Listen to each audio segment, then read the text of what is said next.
Hey guys, welcome back to the Buzz Weaver channel, where we discuss activity that goes on here with the channel, current events, headlines that are in the news, technology, social media, and just items of interest that come up during the week that I'd like to share with you guys. If this is your first time here to the channel, I'd like to welcome you guys here. What we do each week is we have particular topics that just come up of interest for me during the week, and it allows us to have at least one video per week for the channel, aside from what content is normally covered here. That would be like gaming, reviews, peripherals, and things of that nature. I'm going to try to get maybe back into more of the reviews and other things, peripherals, like for example the new mic I have up there. I'm pretty excited about it, but I think I'm going to go with a lav mic because there's just a little bit of echo there in the sound. But nonetheless, guys, I want to welcome you back to the channel. So we will get right into the topics right now. A couple of weeks ago, you may recall that we were discussing what was important to Americans during the midterms, what they could anticipate, what they were looking forward to, and what the representatives that they were voting for could bring it to them. And of course, on that list, the number one thing, of course, was immigration, followed by healthcare. But today we're going to talk about like what's important to Americans in general. And what we have here is a list from the Pew Research Institute, which is in Washington, D.C. Most Americans are familiar with the Pew Institute. They are a think tank. They're in Washington, D.C. They have extraordinarily very in-depth analysis and societal items and social discourse and things that go on in our society here in the United States. Very comprehensive, very good group, very reputable. And what I have here is an article that I actually saw on a Tim Pool video. Now we'll talk about Tim in the next segment, but nonetheless I wanted to share this with you guys. Now I will link the article down in the public section because it's a very in-depth article, but I wanted to share it with you and just kind of elaborate on a few things that I found very interesting about the article in itself. So starting it off, we see that for Americans, the most important or meaningful thing to them is family at 69%. Now this really shouldn't come as too much of a surprise, because I think that just in our day-to-day lives, what we're saturated with when it comes out of the media and so forth is that maybe there's other things that they try to distract us to or try to get us to focus on. And we'll talk a little bit more about that, or we have talked about that before, where media tries to kind of dictate the direction and ebb and flows of society. But the reality is, everyday folks, not really into that. So the second thing we see here at 34% is career. Now that's not too unusual, considering that people try to find fulfillment, achievement, goal orientation, striving, and succeeding in different areas of their life. Now, I understand some people may not be working or doing the jobs that they particularly like, but nonetheless, that is something that, of course, is going to be very important in the overall scheme of things in our day-to-day lives, is our career. Money, of course, money is probably on any kind of a list that you'll ever see, or any kind of a research list when it comes to levels of importance or significance to people in general, because let's face it, money is a tool. It allows us to be able to do things, solve problems, correct issues, get things that we need, and of course supply our family with what they need. Okay, so I'm really not surprised with this one, but next is going to be spirituality and faith. This too is another example of how Americans or people in general think and focus on things versus what social media, the mainstream media, or media in general, and even entertainment think that is important to society. But when we look at this list, and the reason I wanted to do this is to really kind of give you guys more of a concrete, very factual outline of what is actually important to people in general in America, and not necessarily what social media, mainstream media, pundits, advocates, whomever want to try to tell you what is actually going on. Now, because the idea here when it comes to spirituality and faith, I may have mentioned to you guys several times that I spent several years in Christian apologetics. Now, I don't profess to be a shining example of Christianity, but I did have an opportunity to learn quite a bit about religion, my faith, and then right behind me, I don't know how well you can see them, but these books right in there are from my religious studies, they are each of the main religions there. And Christian apologetics was really interesting to me because it wasn't like a lot of proselytizing or preaching. It was really, we interacted a lot with atheists and skeptics and people of other religions where you could debate in forum styles and things like that. It was, you know, a very controlled environment, very much like a debate in politics and stuff. And very interesting, learned a lot, a tremendous amount from that experience. So activities and hobbies and, friends, activities and hobbies are both at 19%. I have to say I'm very grateful. I'm very glad, very happy that I have very close friends. That's very important to people. Having friends in you know, they're kind of like a second department of the family. And hobbies and interests, of course, things that are going to motivate you, give you a sense of purpose and goal orientation as well. Kind of similar to a career, but kind of like a career that isn't like feels like work. For example, speaking of friends and family, they consider what I do here on YouTube as a hobby. You know, how's your hobby going? And I say, oh, you mean my work? And they kind of chuckle. But nonetheless, yeah, so hobbies are very important. You know, I have a gaming guild. I enjoy gaming with my friends. It's really great. It's a whole other experience there. So hobbies. And then I was kind of surprised that health is kind of far down here on the list, but again, at 16%, health is another one of those things that, of course, are on the minds of Americans. And of course, again, we go back to consumerism, we go back to marketing, we go back to PR, where we're constantly hearing about this health plan, this health product, this, that, and the other of health. And if you're on Instagram, you probably see a lot of the, you know, the selfie environment, a lot of the healthy workout kind of people. I'm very flattered that many of the fitness groups and stuff follow me on Instagram, perhaps on topics that I've covered or whatnot. But yeah, it's just so health and you know, health obviously very important. I mean, you got to be able to stay alive. Okay, so home and surroundings. This would be like, of course, your environment, the things that you can escape into. I kind of look at it in that manner, right? When you're home, you're in a totally different mindset. And you know the expression from people when they always say, you know, just be yourself if you're, you know, meeting new people or you're forming a relationship, and they're like, you know, be yourself. This is kind of what they mean. They mean like be in your most natural state, right? Your neutral position of mindset, to where you're not feeling like you're having to perform, or that you're not having to do extra little steps to, you know, to make an impression.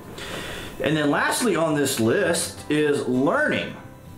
Now, obviously we all want to be educated and we want to be informed, and I think that there's certain levels of education. And I've seen studies and research on this that we're losing a lot of our trade skills here in the United States. We have people that are going into other areas. I know technology, for example, technology is my background. I have a computer science background, and I went both to college and technical school for my degree and for my diplomas to work in the science or computer science fields. And of course, then all of that culminated into then going into YouTube, because I had the great opportunity to work in the PC environment. I had the awesome opportunity to work in the Mac, Apple environment. And so both of those backgrounds and careers, as you could say, really launched me into YouTube. But nonetheless, I wanted to share this particular list with you guys, and we'll talk a little bit more about that. We'll incorporate a little bit more about what this study was and how this, you know, how this all works with our next topic. Alright guys, so in this particular segment, it's going to be more of a personal thing, focusing on something that goes on in the background of what I do in YouTube and or in social media in general. So I'm going to kind of fire it all off, but if you want to see it really in depth, I'm going to leave links down to Tim Pool, who I mentioned earlier. He is a professional journalist who went independent. He has extraordinary coverage on his channel. I mean, he is spot on with his analysis and his views and his expertise in journalism. And although he is a liberal, as it were, I still agree with a good portion of what he has to say. Now, what I want to talk about here, really, as I mentioned, is going to be more in the social media realm, but it's very important that I wanted to share this, guys, with you, because many of you, obviously, that are watching YouTube are probably at least familiar or know the workings of social media, and you come here to YouTube to watch individuals like myself, commentators and such, to give entertainment, fun, amusement, education, tips, tricks, all these kinds of things here on social media. Well, you guys will recall If you've been following me here on the channel for this entire year, you know that we've touched on topics like Alex Jones, who was deplatformed from all the mainstream platforms out there, Facebook, YouTube, and those sorts of things. And then also in the UK, we had Tommy Robinson, who was also deplatformed from Twitter and some other social media, along with some other figures. Well, what happened is Sargon of Akkad was banned from Patreon. Now, Patreon is a tier level service for YouTube creators, or creators in general, that allow them to have a kind of a space for themselves, kind of like a website for themselves. And the tier levels involve donations or contributions that people can make on a monthly basis to those individuals. So, at a $1 tier, you get this information, $5 tier, you get that information, and on up the list to where you get, personalized videos where you can interact with them, streams and services, and links to unpublished videos on YouTube, and just basically, like meeting places for fans of a particular creator. So he was banned from that. And also, Milo Yiannopoulos, who is the provocateur that you guys have probably heard of, one of the first major social media people to be kicked off of Twitter, tried to join as well, and he was kicked off. So essentially what's happening here is, as we mentioned with Alex Jones, there are groups out there right now who are actively working together to silence voices. Now, a lot of this is going to depend on who you ask. Now, if you ask your general community members, like myself, for example, I don't have like a gigantic following, but these guys do. And what happens is that you have special interests out there. One in particular, I'm not going to mention their names. If you do go into Tim's different videos, he does mention who this group is specifically that went after Sargon, and even went after Tucker Carlson this week. From Fox News, when he made a comment about immigrants, because this particular group, of course, targets certain individuals, and they have their little motto, which is very indicative of virtue signaling sort of thing that goes on here. So anyway, nonetheless, they've got about 215,000 followers on Twitter. I don't know how many they have on Facebook. Again, I don't want to mention their name. I don't want to give them any kind of acknowledgement whatsoever, because I think what they do is, it's not illegal what they do. We'll get into that portion of it too. So nonetheless, Sargon was kicked off of this platform for violating their terms of service. Except that no one from Patreon really researched or found this information that he had alleged, or that he had done, for example. Okay, it was actually given to Patreon by this particular group. So Patreon themselves were not actively looking at their members and trying to find things that were wrong to be able to remove people. This was just this particular group specifically.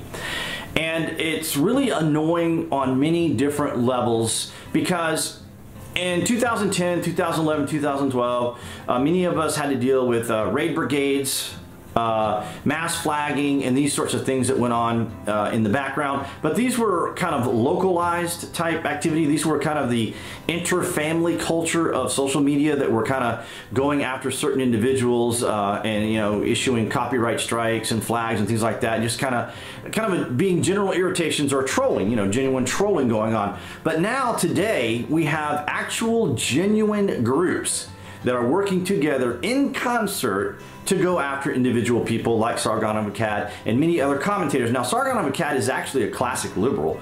He is from the UK. He is a British citizen.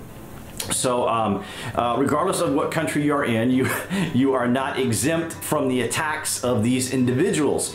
So essentially what happened here now the ripple effect is kind of why I wanted to present this to you, because other Patreon members are being affected and impacted by this. An example of this would be Styx Hexenhammer, who is also another political opinion commentator who is he's not alt-right, and he's more of a centrist. He's kind of a populist. And he mentioned that when he looked at his analysis on Patreon, he had lost $800 a month and over 300 Patreon followers. Well, why is that? How can Sargon, or what does this have to do with Sargon of Akkad? Well, because many of the people that participate on Patreon, like YouTube, aren't subscribed to just one channel. Or, I mean, they're subscribed to many different channels. And so Patreon members are also part of a bigger community, and they donate to different donors. And so when these people got fed up and saw what happened with Sargon, Sargon is, I think he's like in the top 100 of known or well-known members or money generators on Patreon. So obviously it's going to have a certain level of impact.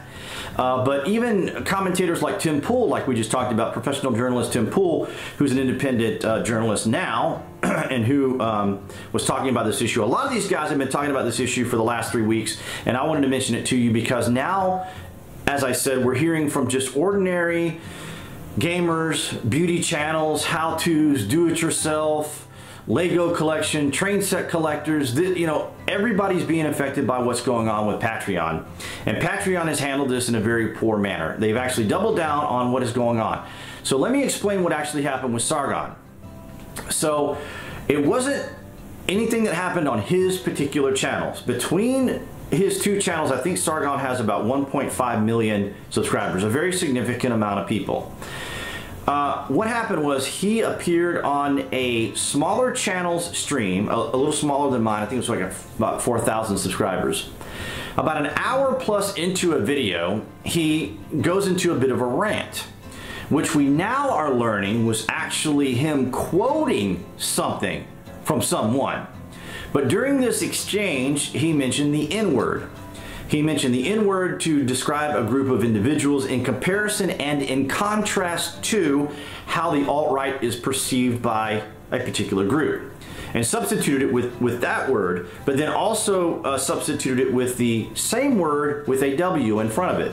So this was submitted to Patreon because they're not actively out looking to it, so he was banned from Patreon.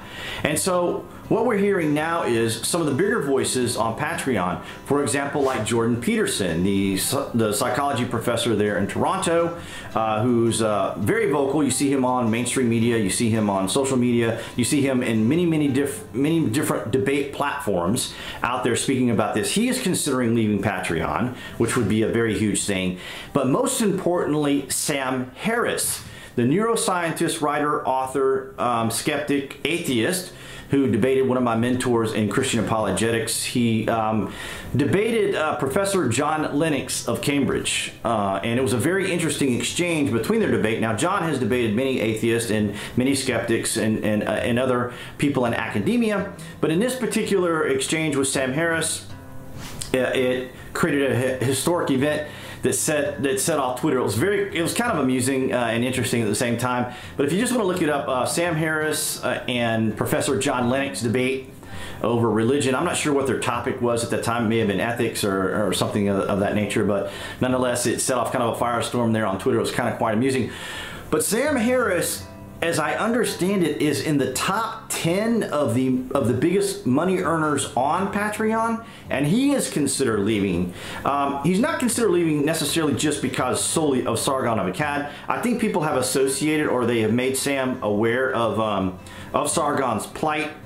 And if you've ever watched any of Carl Benjamin is his name. Carl Benjamin is Sargon of Akkad. If you watched any of his content, he is a very laid-back, calm, reserved guy who's an eloquent speaker, incredibly articulate, and just, you know, has that ability to communicate information.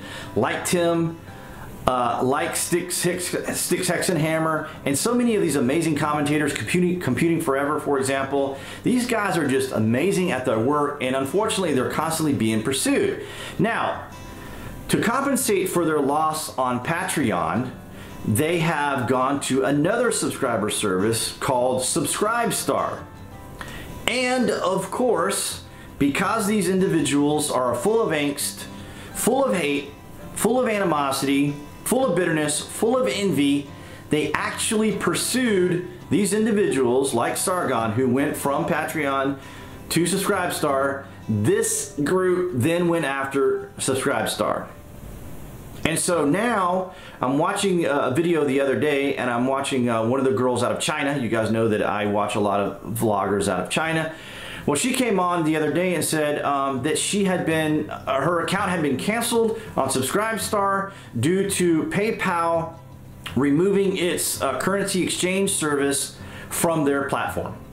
So here you have an example of individuals who have nothing to do with politics, nothing to do with the social media war that's going on. She is a cosplayer.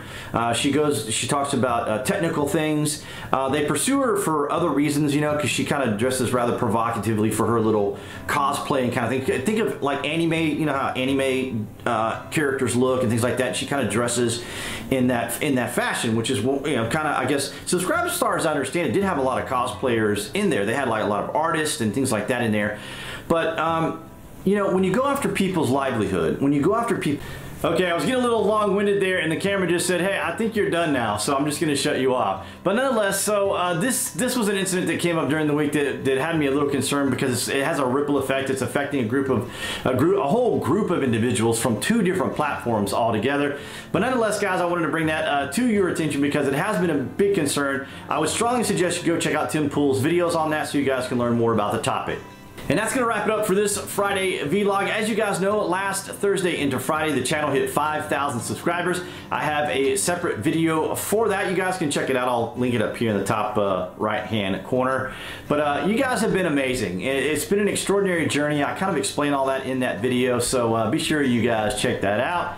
And if you haven't already, guys, be sure you click on that channel icon appearing right there on the screen to subscribe, along with hitting that notification bell so you guys will know when the next level of content is here on the channel, whether it is the Friday vlog or Battlefield or other content. Nonetheless, guys, I will see you next Friday.